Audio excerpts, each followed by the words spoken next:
오늘 이 시간에 전하고자 하는 하나님의 말씀의 제목이 성령 안에서 기도하라, 그런 제목이에요. 여러분 한번 같이 하면서 따라서 했으면 좋겠습니다. 성령 안에서 기도하라, 성령 안에서 기도하라.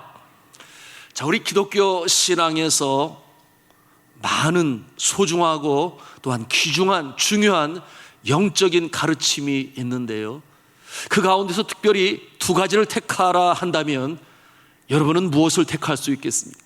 그것은 바로 말씀과 기도다, 그렇게 말할 수 있겠습니다. 말씀과 기도, 이것은 마치 비행기의 양날개처럼 우리가 신앙생활 해나가는 데 있어서 가장 중요한 신앙의 요소가 됩니다. 여러분, 여기서 말씀이란 곧 하나님의 말씀이죠. 이 말씀은 구원의 도를 알려줍니다. 그리고 기도는 그 말씀이 참 진리구나 하는 것을 깨닫게 해줍니다. 왜 그런가 하면 기도하는 그 심령 가운데 성령님이 함께 하시기 때문에, 성령님이 기도하는 그 마음에 함께 하셔서 역사하시니 말씀으로 주어진 것이 내 마음의 믿음으로 받아들여진다, 그 말씀이에요. 그런가 하면은 말씀은 십자가의 도를 알려줍니다.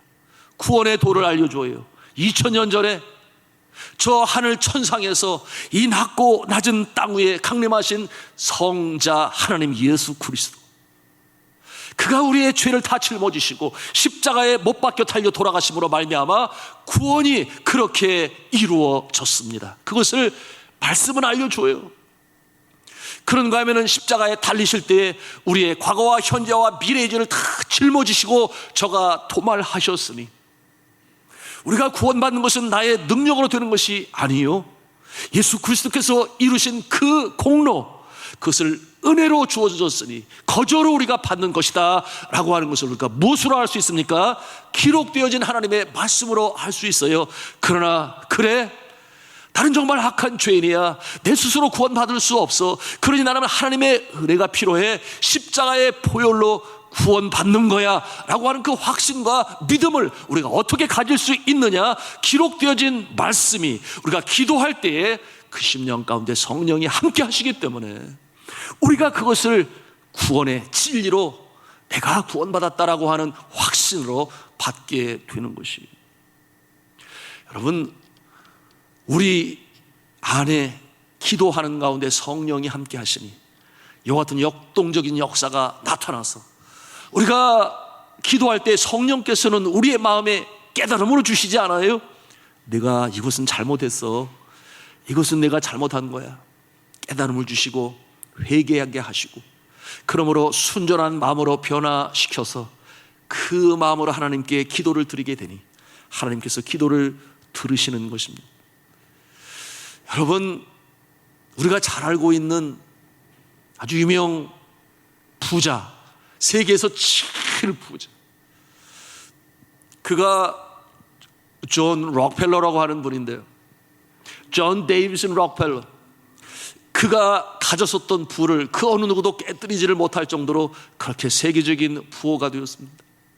그런데 그의 인생은 밝은 면과 어두운 면을 동시에 가지고 있는 그런 모습이에요. 여러분, 저가 자신의 부를 더 늘리기 위하여 여러 작은 회사들, 기업들을 합병하였습니다. 얼마나 냉정하게, 얼음장처럼 냉정하게 그 일을 진행하였는지 많은 사람들이 그를 향하여 존경의 눈초리가 아니었습니다. 그러므로 그에게는 그 사람들이 붙여준 좋지 않은 이름이 있으니, 그게 뭐냐면 더러운 자본가, 그와 같은 혹평으로 그의 모습을 불렀습니다.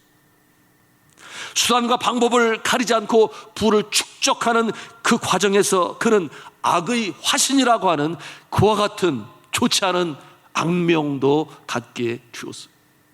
그로 말미암아 미국에서는 심지어 반독점법이라고 하는 이 법이 만들어졌으니 그가 모든 것을 다 끌어안아 자신의 부를 축적하는 것이, 그럼에도 불구하고 그는 43세 때에 미국에서 가장 큰 그룹의 총수가 되었고, 그리고 53세에 이제 세계에서 가장 최대의 부호가 됩니다. 그런데 그 인생은 그렇게 행복하지 아니했습니다. 누군가가 나를 죽일지도 모른다는 그 두려움 때문에 잠을 이룰 수가 없었어요. 그래서 머리맡에는 항상 총을 준비하고 잠을 청했다 하니 그 인생이 행복할 수가 있겠습니까? 그리고 55세, 그의 나이 55세, 그에게 일생일대의 위기가 찾아오게 되니 육신의 질병이 찾아왔어요. 기관지에 문제가 생기고 탈모증으로 인하여, 그런가 하면 신경쇠약으로 인해서 잠을 이루지 못하고 위궤양에 걸렸습니다. 그런가 하면 탈진으로 해서 쓰러지게 되니 먹지도 못하고 자지도 못하니 그의 몸은 빼빼 말라가기 시작하고, 얼마나 힘들었을까 우리가 상상해 볼 수 있습니다. 그 같은 상황에서 정밀 검진을 받게 된 결과가 무엇이었는가? 이제 그와 같은 모습으로 살면은 1년을 넘기지 못할 것이다 라고 하는 경고를 받게 되었어요.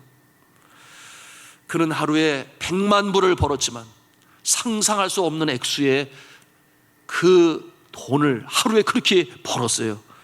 그러나 그와 같은 모든 돈이 이제는 무의미하게 여겨졌고, 그는 자지도 못하고 먹지도 못한 채 며칠을 지내는 가운데 어느 날 밤 결국 침대에 무릎을 꿇고 엎드려 하나님 앞에 기도하게 되었습니다. 여러분, 그 기도하는 가운데, 정말 주님만을 의지할 수 없는 그 기도하는 가운데 주의 성령께서 그를 도우시기 시작했습니다. 성령께서 그 기도 가운데 역사하시기 시작했습니다. 여러분, 이 록펠러라고 하는 분은 어릴 적부터 신앙심이 아주 깊은 어머니에게서 태어나고 그 신앙 교육으로 자라나지 않았겠습니까? 그러므로 저가 11조를 거르지 아니하고 잘 지켰다고 그랬어요. 성실한 삶을 살았습니다. 그러나 돈을 많이 벌자 사실상 11조도 어려워졌고 그의 믿음의 생활은 형식적인 모습이 되고 말았어요. 여러분, 모태 신앙자들이 가장 함정에 빠지기 쉬운 부분이 어떤 모습인가요? 소위 매너리즘이라고 하는 형식주의 아니겠습니까? 주일이 되면 주일을 지켜요, 예배를 드려요, 기도는 해요, 찬송을 불러요. 그러나 차갑지도 아니하고 뜨겁지도 아니하고, 이와 같은 모습이 형식주의, 매너리즘이라고 그러는데 바로 이 록펠러에게도 찾아오게 되었습니다. 그러나 그날 밤 하나님 앞에 엎드려 간절히 기도하는데 어렸을 때 어머니 앞에서, 하나님 앞에서 약속했던 그 같은 내용들이 그 마음에 생각이 나게 되니 통안에 눈물을 흘리면서 회개의 기도를 드릴 때 성령께서 그 마음에 계속적으로 역사하셨습니다.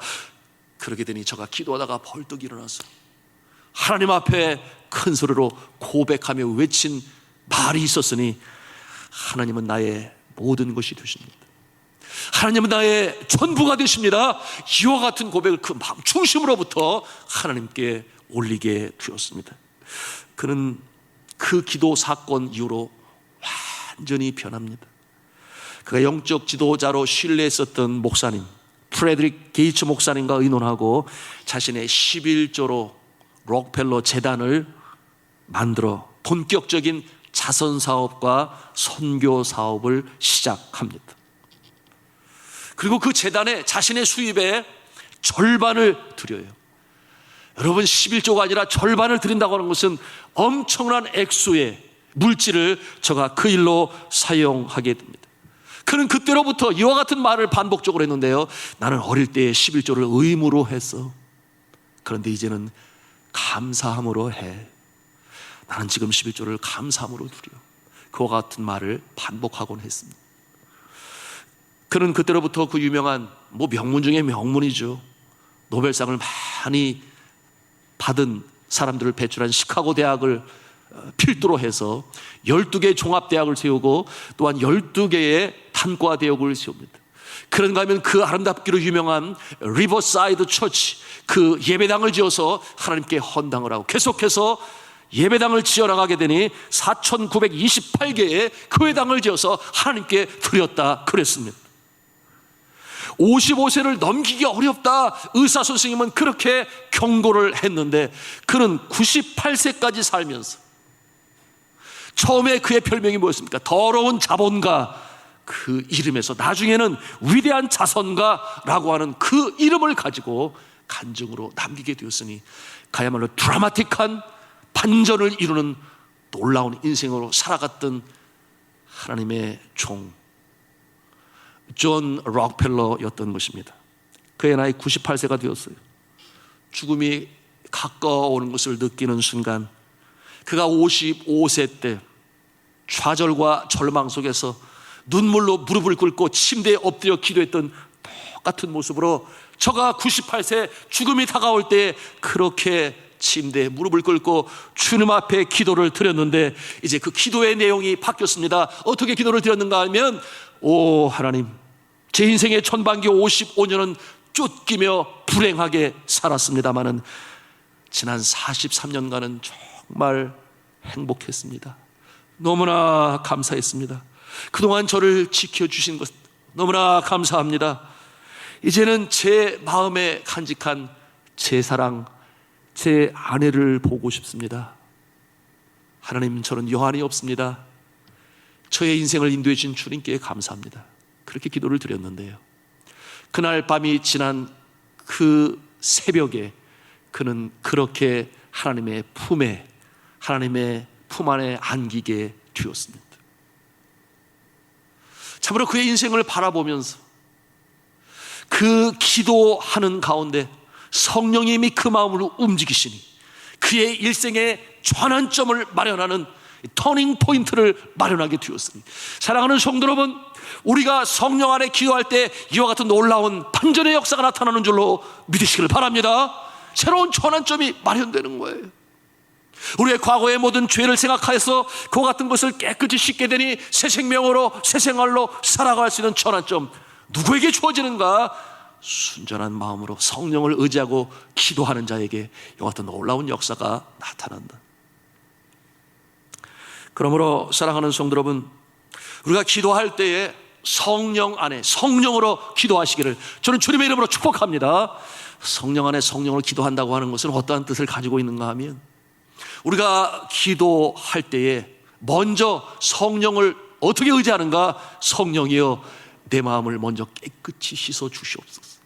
생각나지 않는 죄가 있다면 떠오르게 하셔서 이 죄를 다 씻게 하시고 순전한 마음으로 드리는 기도가 하나님께 올려지게 하여 주옵소서. 그런가 하면 성령을 의지하며 기도한다고 하는 것은 성령님 앞에 나의 기도가 나 자신 어떠한 정욕으로 구하는 기도가 아니라 하나님 기뻐하시는 기도를 드릴 수 있는 그 기도를 드리게 하여 주옵소서. 성령님을 의지하는 것입니다. 그런가 하면은 성령님을 의지해서 중언부언하지 말게 하여 주옵소서. 내가 기도를 습관적으로 하지 말고 마음 중심으로부터 주님의 마음에 감동을 줄 수 있는 기도를 하게 해달라고 성령께 전적으로 의지하고 매달리는 거예요. 그렇게 기도할 때에 그 기도는 어린아이의 순전한 기도처럼 하나님께서 들으셔서 응답하시는 것입니다. 여러분, 성령께서 이렇게 함께 하시니 우리가 혹 행여나 혼자 기도할 때에 내가 혼자 기도해 이런 마음 갖지 마시기 바랍니다. 여러분, 이 세상에 살다 보면은 정말 예기치 않은 일들이 벌어지지 않아요? 재정적인 부분에서 그런가 하면은 내 손 밖에 내 자녀들이 믿음 안에 서면 얼마나 좋겠어요. 그러지 못한 모습들을 바라볼 때, 그런가 하면은 육신의 질고가 찾아와서 예기치 않은 어려움이 닥쳐올 때, 어떠한 부분은 정말 그래요. 누구한테 하소연할 수가 없어요. 너무 부끄러워서 기도 제목을 나누기도 힘들어요. 그래서 그것이 마음에 침이 되고 멍이 들고 피멍이 들어 눈물로 주 앞에 간청하지 않을 수 없는 그 같은 상황이 이를 때에 내가 혼자 기도한다 그렇게 여기실 것이 아니라 성령께서 여러분과 함께 하심을 믿으시기 바랍니다. 성령께서 탄식함으로 그의 사랑하는 자의 간절한 기도에 동참하시고 뿐만 아니라 그 기도를 받으셔서 하늘 보좌에 올리시는 역할을 이 성령께서 하신다 그 말이에요. 그래서 성령이 함께하는 기도예요. 그런가 하면은 성령께서 우리의 기도를 받아 누구에게 드려요? 하나님께 드려요. 하나님께서 받으시고 하나님께서 들으시니 그 기도하는 가운데 또한 하나님이 함께 하십니다. 그런가 하면은 성령이 우리의 기도를 받아 하나님께 올릴 때에 제가가 필요해요? 중보자의 허락이 필요합니다. 중보자의 시그네처, 이 사인이 필요한데 그 사인을 해주신 분이 누구시겠습니까? 예수 그리스도. 그러니 적어도 내가 혼자 기도하는 것 같지만 성령님이 함께 하시고 하나님이 함께 하시고 예수님이 함께 하시니 적어도 네 개의 인격이 함께 기도를 하고 거기에다가 나의 사랑하는 어머니와 아버지가 사랑하는 자녀를 위하여 기도해요. 그런가 하면은 사랑하는 구역장님이 기도해요. 장로님과 권사님과 집사님이 함께 교우로서 기도합니다. 그런가 하면 주의 종이 함께 기도하니 이와 같은 내용으로 할 때 우리가 기도할 때 나는 혼자가 아니다 함께 기도하니 성령 안에 기도의 응답을 받아 승리해 나가는 하나님의 성도들 다 되시기를 주님의 이름으로 축복합니다. 자, 사랑하는 성도 여러분, 우리가 이와 같은 내용을 가슴에 담고 기도해야 되는데요, 여러분, 그러기에 이 기도의 능력은 대단한 것입니다.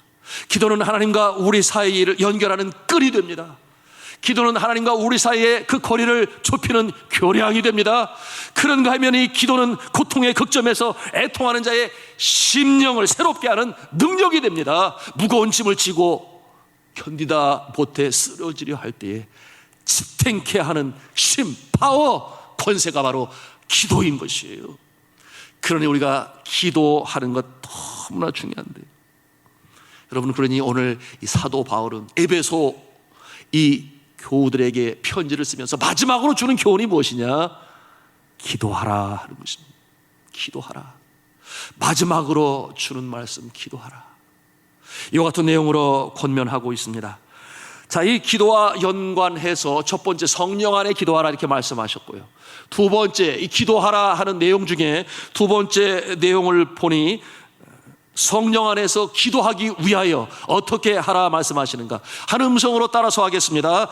깨어 구하기를 항상 힘쓰라. 깨어 구하기를 항상 힘쓰라. 아멘. 자, 이와 같은 내용의 말씀이 18절에 있어요. 깨어 기도하라. 깨어 기도하라. 여러분, 많이 들어보았던 말씀 아니겠어요? 깨어 기도하라. 예수님께서 십자가의 고난을 받으시기 전에 겟세마네 동산에서 밤이 맞도록 기도하실 때 얼마나 간절히 기도하셨는지 땀방울이 핏방울이 되었다 그랬습니다. 제자들이 그 가운데 함께 있었죠. 제자들이 이제 십자가에 달리기 전에 당부하셨던 말씀이 어떤 말씀이었습니까? 시험에 들지 않도록 깨어 기도하라, 그렇게 말씀하셨습니다. 그런데 오늘 또 이 사도 바울이 감옥에 있으면서 에베소 교우들에게 마지막 당부하는 말씀이 또 무슨 말씀이에요? 너희가 항상 깨어 구하라, 기도하라, 이렇게 말씀하고 있으니 기도는 얼마나 중요한 것입니까? 여러분, 18절 말씀 우리 같이 한번 한 음성으로 읽도록 하겠습니다. 18절입니다. 시작. 모든 기도와 간구를 하되 항상 성령 안에서 기도하고 이를 위하여 깨어 구하기를 항상 힘쓰며 여러 성도들 위하여 구하라. 아멘. 자, 기도하라, 기도하라, 깨어 기도하라, 당부의 말씀인 것이에요. 여러분, 여기서 깨어 기도하라 라고 해서 깨어라고 하는 이 단어는 성경 원어, 헬라 원어에 보니 아그립네오라고 하는 그와 같은 말을 사용하는데 영어로는 be alert, 그런 뜻을 가지고 있어요. be alert라고 하는 말은 맑은 정신으로, 정신을 차리고, 그런 뜻과 더불어 이 성경의 뜻을 합치면 주의하여, 준비하여, 신중하게, 그런 뜻이 포함이 된 그런 뜻을 가지고 있으니 이 모습은 마치 전투에 임하는 병사의 모습인 것입니다. 우리가 지난 시간에 함께 나누었어요. 여러분, 지난 시간에 나누었던 말씀 전신갑주 기억하십니까? 이 시대에 우리의 씨름은 혈과 육과 하는 것이 아니다 그랬죠. 세상 어둠의 권세자들과 영적 악한 영들의 대함이라 이런 말씀으로 나누었습니다. 그러니 깨어있을 때에 우리가 전투할 준비가 되어 있을 때에 승리하는 것인데요, 여러분, 이 전신갑주에 대한 말씀을 주시고 오늘 이 말씀으로 이어지는데 어떠한 내용인가 하면 너가 전신갑주를 입었느냐? 잘하였도다. 그러나 그것으로 그치는 것이 아니다. 이제 전투에 전신갑주를 입고 임하게 될 것인데 여전히 해 나가야 할 것이 있으니 그것이 무엇이다? 기도라고 하는 것입니다. 기도. 그것이 다가 아니라 기도를 해나가면서 영적 전투를 해나갈 수 있으니, 여러분, 기도가 없으면 그것은 잘못된 것이요. 기도를 하더라도 형식적인 기도, 성령이 함께 하시지 아니하는 그와 같은 기도, 그런 기도는 어떤 기도이냐? 그치, 마치 허공의 안개처럼 말로 우리가 주님 앞에 기도하고 소리질러 주님께 아뢰지만은 그러나 허공에 사라져버리는 안개와 같은 그와 같은 모습이 이미 그것은 기도가 아닌 것이에요. 자, 성령 안에서 성령으로 기도하라. 그런가 하면은 그러기 위하여 늘 깨어있으라 이렇게 말씀하고 있는데요. 성령이 함께 도우시는 기도, 정신을 바짝 차리고 맑은 정신. 제가 군에서 군생활할 때 있었던 일이에요. 군에 가면은 소총수는 이제 경계 근무를 해요. 우리가 보통 보초 선다 뭐 이렇게 알고 있습니다. 그래서 저희 부대에서도 제가 이제 경계 근무를 하게 되는데 보초를 쓰잖아요. 그런데 순번이 되면은 야간에 또 경계 근무를 서요. 제일 힘든 시간이 12시부터 2시예요. 자다가 일어나서 2시간 가서 근무 쓰고 들어와서 또다시 잠을 자고 5시 50분에 기상을 하게 되는 그런 모습입니다. 여러분, 그 밤 12시부터 2시 사이에 위병소, 다시 말하면 정문에서 경계 근무를 쓰게 되는데 30개월 군생활 하는 동안에 저 밖에서 누가 들어오는 일이 없어요. 그 시간에 누가 오겠습니까? 전시 체제라면 모를까. 그러다 보니 그 위병소에서 근무 서는 병사들이 자꾸만 해지지 않겠습니까? 아무도 안 오는데 뭐 그런 생각이죠. 그런데 군에서는 그런 내용을 잘 알지 않아요. 제대로 깨어있는가 검사하기 위해 거의 순찰을 나오게 되면 당직 사관이 순찰을 나오는데 꼭 언제 어느 시간이냐? 밤 12시에서 2시 사이에 나와요. 그러다가 적발이 되면 어떻게 되는가? 진지가 뚫렸다 해서 영창 가는 것입니다. 그러니 정말 깨어서 보초를 잘 서야 되는데 어느 날 밤이었습니다. 12시 2시 근무를 쓰게 되니 제가 그곳에 갈 때 오늘 나올지 몰라 이런 생각을 가지고 서게 되었어요. 그때는 아직 제가 쫄병이었어요. 일병이었는데 위병소로부터 시작해서 저 부대 안까지 들어가려면 직선도로로 한 150에서 200m 정도의 길이가 있습니다. 그런데 제가 밤에 알았어요. 저 꼭대기에서 이제 당직 사관이 내려오고 있음을 제가 감지했습니다. 그렇게 되면은 제가 어떤 자세로 서 있어야 되느냐? 30m 전방까지 가까웠을 때 손들어 움직이면 쏜다 암호 이렇게 해야 되거든요. 그래서 적군하기 전에 적을 제압할 수 있어야 돼요. 암호를 말하지 못하면은 전시 같으면 그냥 쏘는 거잖아요. 그래서 암호를 안다는 것은 그 안에 있는 같은 대원이다, 그런 의미를 가지고 있어요. 그래서 내려오는 것을 보았는데 그날따라 얼마나 초름이 쏟아지는지, 낮에 무슨 힘든 일을 했는지 저는 그때 알았어요. 눈꺼풀의 무게가 변동이 될 수 있구나. 이 눈꺼풀이 내려오는데 그거를 올리려고 아무리 치켜뜨고 난리를 쳐도 이 눈꺼풀을 올리기가 그렇게 힘든 줄은 그때 제가 처음으로 알았거든요. 깨려고 하는데 뭐 꼬집어도 소용이 없는 거예요.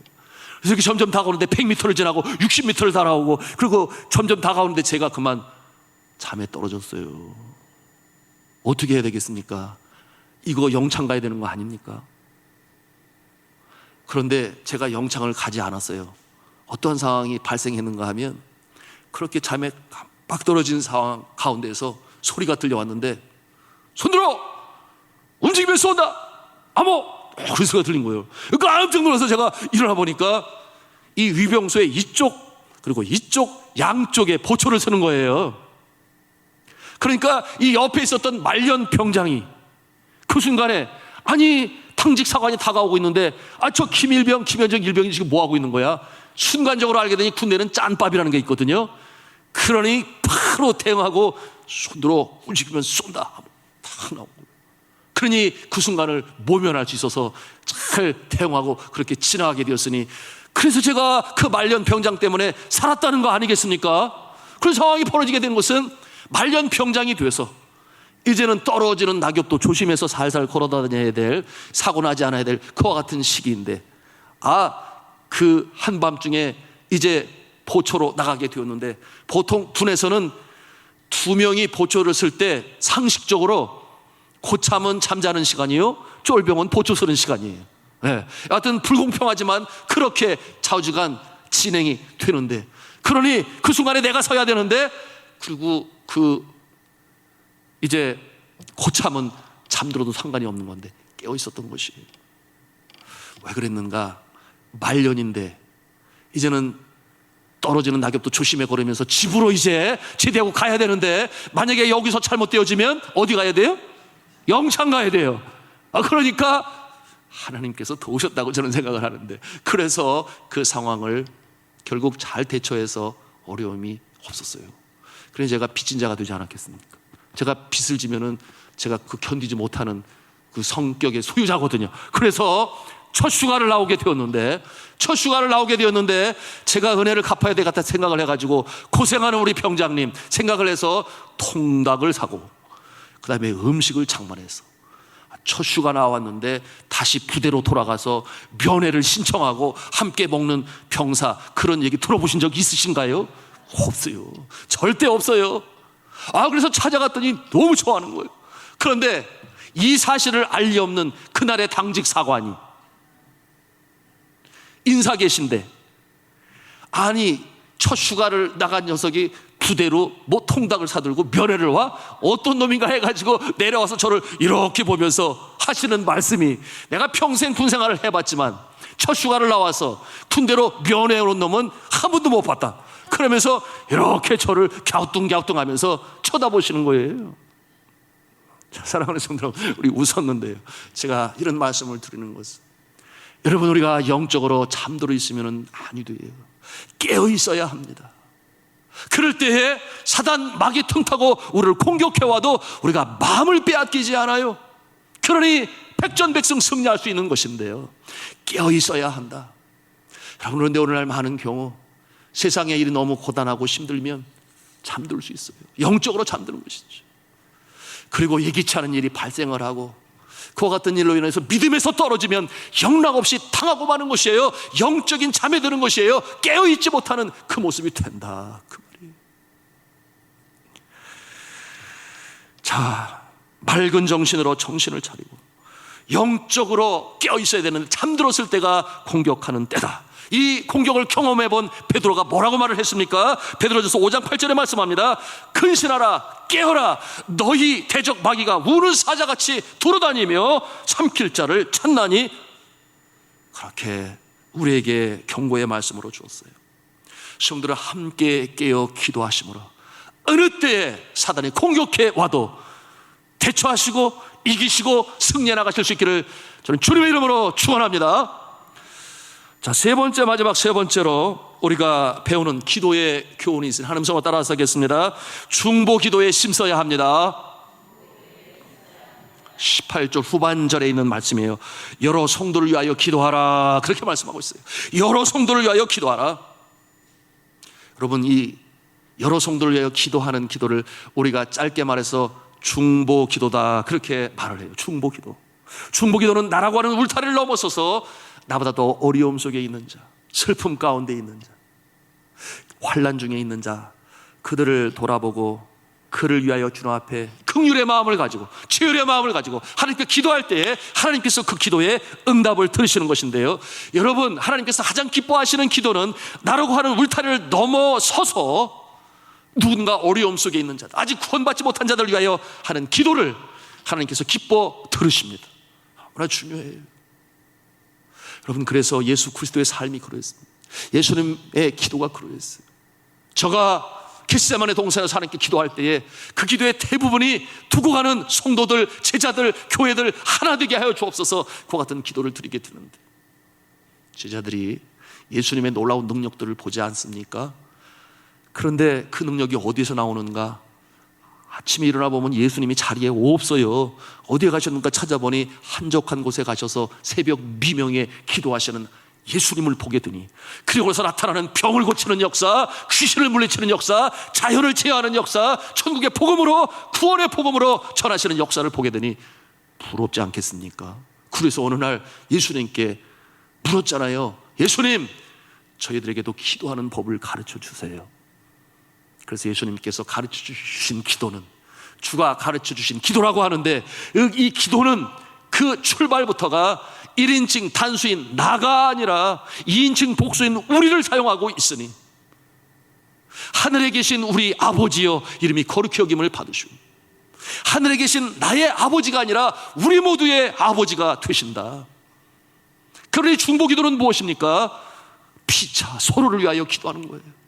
내가 나를 위한 것을 간절히 간구할 수 있겠습니다. 그러나 더 아름다운 기도는 무엇입니까? 여러 사람을 위하여 기도하라. 내가 김 집사님을 위해서 기도해요. 김 집사님은 나를 위해서 기도해요. 피차 서로를 위하여 기도하는 그 기도를 하나님께서는 기뻐 받으십니다.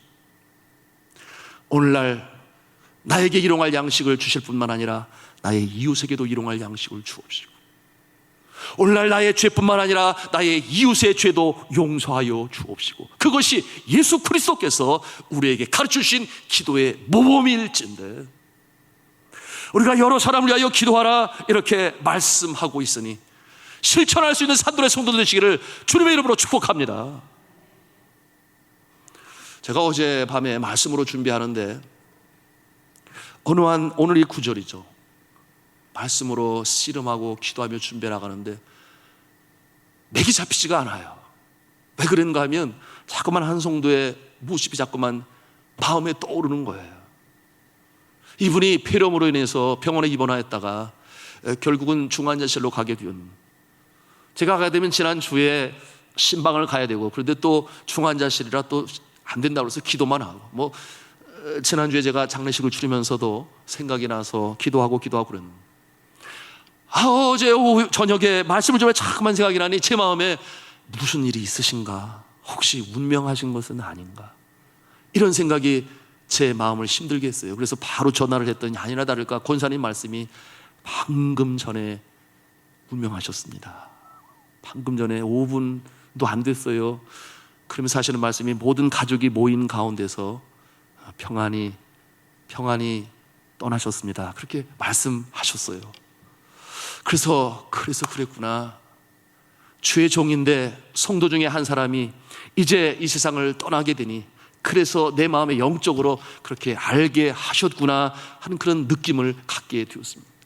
그래서 너무 슬퍼하지 마시고 하나님을 창조주로 예수님을 구세주로 모셨으니 신앙생활을 했으니 이제는 그 모든 아픔과 슬픔을 마치고 주님의 품에 안기시는 것이니 너무 슬퍼하지 마시고 장래에 절차 기도하면서 은혜 가운데 되어질 수 있도록 기도하시기 바랍니다. 그렇게 위로했어요. 그리고서는 잠시 말씀 전하는 것을 멈추고 가족들을 위해서 믿음 가운데 견고히 설 수 있도록, 그리고 받으시는 하나님의 감사의 기도를 드렸는데요. 자, 사랑하는 성도 여러분, 오늘 말씀에 여러 사람을 위하여 기도하라. 성도들, 우리의 지체들 위해서 기도하는 모습 하나님이 기뻐 받으시고 응답하심을 믿으시기 바랍니다. 사도 바울이 마지막으로 주는 말씀 중에 그렇게 기도를 하는데 여러 성도들 중에 나를 위하여 기도하라, 그렇게 오늘 주시는 말씀이 18, 19절에 있어요. 여러분, 그것은 뭐냐면 복음을 전하는 자들을 위하여 기도하라, 그렇게 당부하고 있으니 여러분 19절 말씀을 같이 읽도록 하겠습니다. 시작. 또 나를 위하여 구할 것은 내게 말씀을 주사 나로 입을 열어 복음의 비밀을 담대히 알리게 하옵소서 할 것이니. 자, 이와 같은 기도 제목으로 부탁을 해요. 여러분, 그런데 그 다음 절에 사도 바울의 고백이 정말 제 가슴을 뭉클하게 했습니다. 감동이 되었는데요. 그 어떤 고백을 하는가? 저가 로마 감옥에 갇혀 있습니다. 쇠사슬에 묶여 있습니다. 그런데 그와 같이 하나님께서 행하시는 이유가 무엇이냐? 거기에 대해서 그가 말씀하는데 어떻게 고백을 하는가 하면 더 담력으로 담대하게 복음을 증거할 수 있는 능력자로 세우시기 위하여 나를 하나님께서 이 감옥에 두셨다. 그러니 나를 위하여 기도하라. 그렇게 고백하고 있는 겁니다. 대단한 믿음 아닙니까? 견고하여 흔들리지 않는 고 같은 믿음. 여러분, 우리에게도 그런 믿음이 있으면 얼마나 좋을까요? 그러나 많은 경우 작은 어려움이 나타나고 또는 육신의 어떠한 질고 또는 예상치 않은 일들이 나타날 때 너무나 쉽게 그것 때문에 마음을 빼앗기고 슬퍼하고 심지어는 믿음에서 떨어져 나가 기도하기를 멈추고 이런 모습이 있는데, 사랑하는 성도 여러분, 어려움이 닥쳐올 때 하나님께서 나를 사랑하시니 나를 더 큰 그릇으로 만드시기 위하여 오늘의 이 사도 바울의 고백처럼, 그래 하나님께서 천금 같은 모습으로 나를 세우시기 위하여 이와 같은 어려움도 주시지, 이렇게 기도하시기를, 믿음 가운데 일어서시기를 저는 주님의 이름으로 축원합니다. 말씀을 맺습니다. 오늘 이와 같은 성령 안에 항상 깨어 기도하되 여러 사람을 위하여 기도하라. 우리의 마음에 담습니다. 사랑하는 성도 여러분, 성령 안에 기도하시기를 주님의 이름으로 축원합니다. 또한 여러 사람을 위하여 기도할 때에 서로가 피창 안에 기도함으로 말미암아 하나님이 가장 기뻐하시는 기도가 있는 산돌중앙교회, 그러므로 든든히 서가 복 있는 인생으로 요한 리씨 승리의 깃발을 달릴 수 있는 우리 산돌의 성도들 다 되시기를 저는 주님의 이름으로 축복합니다.